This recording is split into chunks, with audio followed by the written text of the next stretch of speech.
देखें, सर्वप्रथम यह श्लोक जो है इसके उच्चारण की प्रक्रिया को जाने।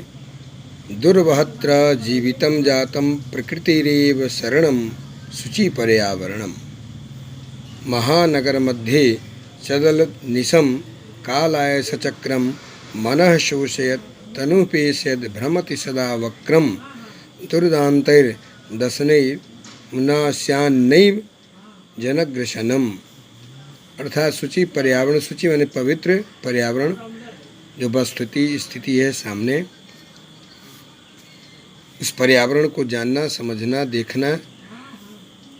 यहाँ पर जो स्थिति परिस्थिति बनती है कि अनेक कठिनाइयों से मनुष्य को जीना पड़ रहा है, उस परिस्थिति को लसर लतिका नामक पाठ के नाम से हरिदत्त शर्मा ने अपनी रचना को जनसमूह के लिए प्रस्तुत किया।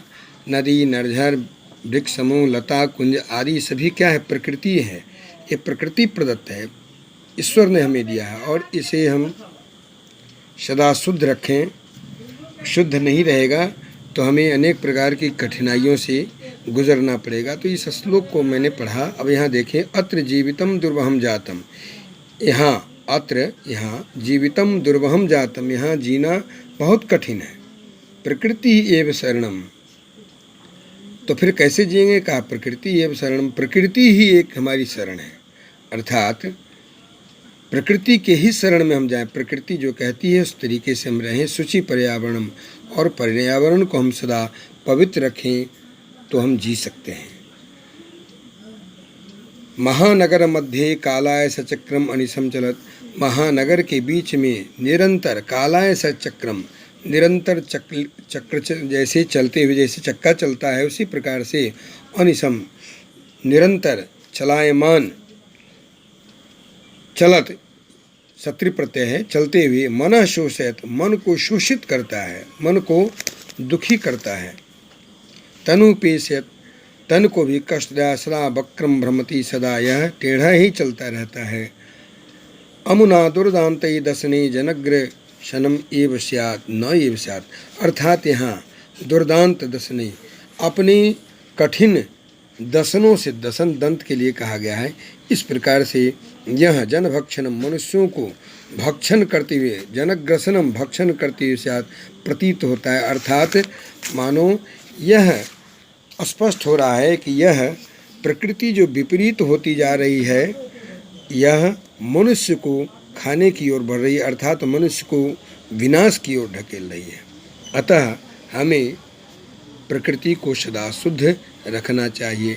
आप यहाँ हिंदी में जो पुस्तक मैंने भेजा था उसमें आप यहाँ देखेंगे, यहाँ महानगरों में जीवन कैसा है तो बोझिल हो गया है।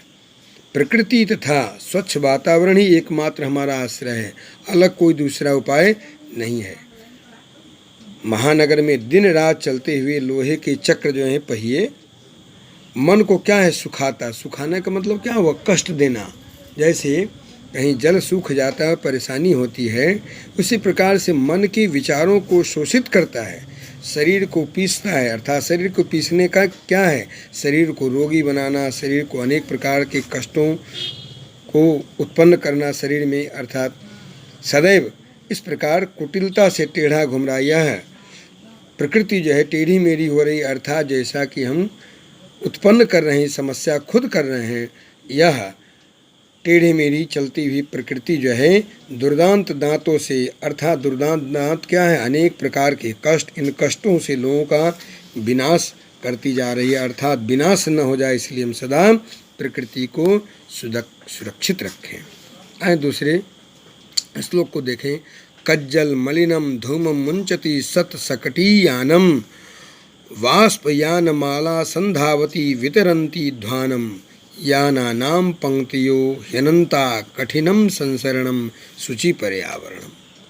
अन्वय आप देखेंगे। सर्वप्रथम सत सकटीयाम कज्जल मलिनम, सैकड़ों, सकट माने गाड़ी के लिए आया है, सैकड़ों गाड़ियाँ कज्जल मलिनम, काले काले धुआं को छोड़ते हुए, वाष्प यान मालाम ध्वानम, वाष्प अर्थात उससे जो वाष्प निकलते हैं वो मानो माला के सदृश आकाश में विचरण करें। ध्वानम विचरंती संधावती, और इस प्रकार से वह धुआं जो उगल रही है वह आकाश में फैल रही है। और यानानाम अनंता पंक्तियाँ, यान यानी वाहनों की पंक्तियाँ जो हैं वो कम होती ही नहीं है। कठिनम संसरणम, इस प्रकार से मार्ग में उनकी संख्या है कि उनका चलना भी दुभर हो गया, अर्थात वो आगे नहीं बढ़ रही हैं। वाष्पयान वैसे कहा गया है, रेलगाड़ी को भी, ट्रेन को भी कहा गया है। सत सकटियान नाम, सैकड़ों मोटर, सत माने 100, वाष्पयान यानी रेलगाड़ी। तो इस प्रकार से रेलगाड़ी ही नहीं, अन्य भी बहुत सी वाहनें जो चलती हैं उससे प्रकृति सदा दुभर हो रही है, उससे हमारी प्रकृति दूषित हो रही है, मलिन हो रही है। और इस प्रकार से मनुष्यों के लिए, अन्य जीवों के लिए, जंतुओं के लिए भी रहना दुभर हो गया है, जीना कठिन हो गया है। अतः प्रकृति को हम सुरक्षित रखें। आए तीसरे श्लोक को देखें। वायुमंडलम भृशम दूषितम नहीं निर्मलम जलम कुत्सित वस्तु मिश्रितम भक्ष्यम समलम धरातलम करणीयम बहिरणतिर्जगति तु बहु शुद्धीकरणम शुचि पर्यावरणम। श्लोक को सर्वप्रथम आप अभ्यास करें, शुद्ध शुद्ध उच्चारण हो। जब तक उच्चारण से नहीं होगा तब तक आप उसके अर्थ नहीं लगा सकते हैं। आए अब अन्वय को देखें। महानगरीषु, बड़े बड़े नगरों में, महानगर बड़े बड़े नगर, वायुमंडलम, वायुमंडल जो है, भृशम दूषितम, भृशम माने बहुत दूषित, प्रदूषित हो चुका है। और अत्र निर्मलम जलम नहीं विद्यते, और इस प्रदूषण के कारण निर्मल जल भी प्राप्त नहीं हो रहा है। भक्ष्यम कुत्सित वस्तु मिश्रितम, भक्ष्यम यानी खाने योग्य जो है वस्तु, कुत्सित वस्तु मिश्रम, कुवस्तुओं से मिलाया, चावल में कण है, दाल में कण है, अन्य वस्तुओं में अन्य विकृत वस्तुएं मिला करके जो बिक्री की जाती हैं, वही कहा कुत्सित वस्तु। कुत्सित माने खराब, कुवस्तु मिलावटी पदार्थ, मिश्रितम मिलाया जा रहा है। धरातलम समलम जातम, या धरातल यानी जो धरती है, सौमलम मलिन सहितम जातम, मल से युक्त हो गया है, गंदगियों से भरा पड़ा है। बही अंता, बाहर भीतर, जगति बहु शुद्धिकरणम तु करणीयम। अतः बाहर और अंदर दोनों रूप में जगति संसार में बहु शुद्धिकरणम, बहुत सी शुद्धिकरण की आवश्यकता है। तो ये करणीयम अनियर प्रत्यय है, करणीयम करना ही चाहिए, अर्थात प्रकृति को हमें शुद्ध सदा रखने के लिए प्रयास करना चाहिए, क्योंकि प्रकृति हमारी रक्षा करती है। अतः वायु शुद्धि अवश्य करनी चाहिए। संसार में आंतरिक शुद्धि तो मन से होगी, जब तक हमारा मन से नहीं होगा तब तक हम प्रकृति को शुद्ध रख ही नहीं सकते। अर्थात अंदर बाहर दोनों प्रकार से हम प्रकृति को शुद्ध रखें, तभी हमारा कल्याण हो सकता है, अन्य जीवों का भी कल्याण हो सकता है। चौथे श्लोक को देखें।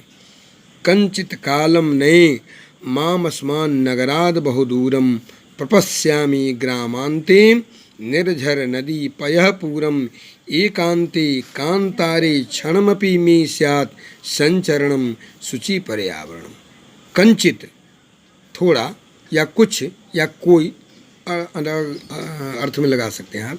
कंचित कालम माने कोई भी समय, माम अस्मात् नगरात बहुदूरम नया, अर्थात कुछ काल, कुछ समय के लिए, माम मुझको, अस्मात् नगरात इस नगर से, पंचमी विभक्ति है, बहुदूरम नया बहुत दूर ले चलो, नय नी धातु है, लोट लकार, मध्यम पुरुष एक वचन, नए ले चलो, अर्थात इस नगर से, जो प्रदूषित जो नगर है, इससे हमें थोड़ा बाहर ले चलो। क्यों? कहा ग्रामांते निर्झर नदी पय पूरम प्रपश्यामि, ग्राम में जाकर के निर्झर झरनों को, नदियाँ जहाँ पर हैं, पयः पूरम प्रपश्यामि जो जल से भरी पड़ी हैं नदियाँ, उन सबको देखूंगा। फिर एकांते कांतारे में क्षणम अपि संचरणम स्यात्, एकांत में, एकांत वन में जो है, क्षणम अपि क्षण भर के लिए भी मेरा भ्रमण तो हो जाए। संचरणम स्यात्, स्यात् स्याताम स्यु विधिलिंग में आया है, अस धातु में, तो संचरणम स्यात् हमारा संचरण, घूमना फिरना तो हो जाए, हमारा जीवन जो है इस एकांत में थोड़ा प्रकृति का आनंद तो ले। इस प्रकार से जीव प्रार्थना करता है। प्रार्थना करना क्या है? अर्थात प्रकृति से, प्रकृति क्या है, प्रकृति में जो जीव हम सभी जी रहे हैं, हम खुद अपने के लिए कहता है कि मन ऐसा कर जिससे प्रकृति शुद्ध हो और हम थोड़ा आनंद लें, हमारा जीवन थोड़ा आनंदमय हो। इस प्रकार से इस पाठ को हमने आपको बतलाया। ये 4 श्लोक हमने आपको बताया। इसमें शब्दार्थ भी हैं।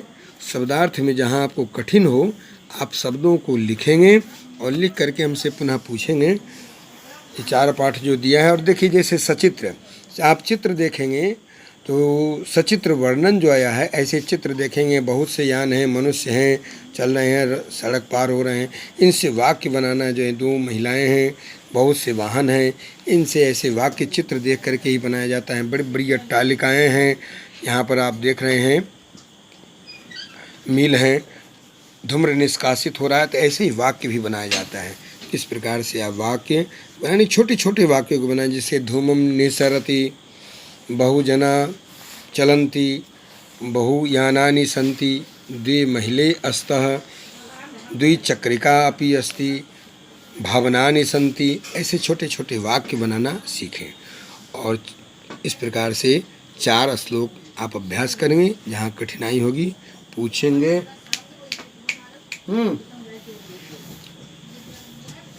और अभ्यास करेंगे, जहाँ कठिनाई हो पूछ लेंगे।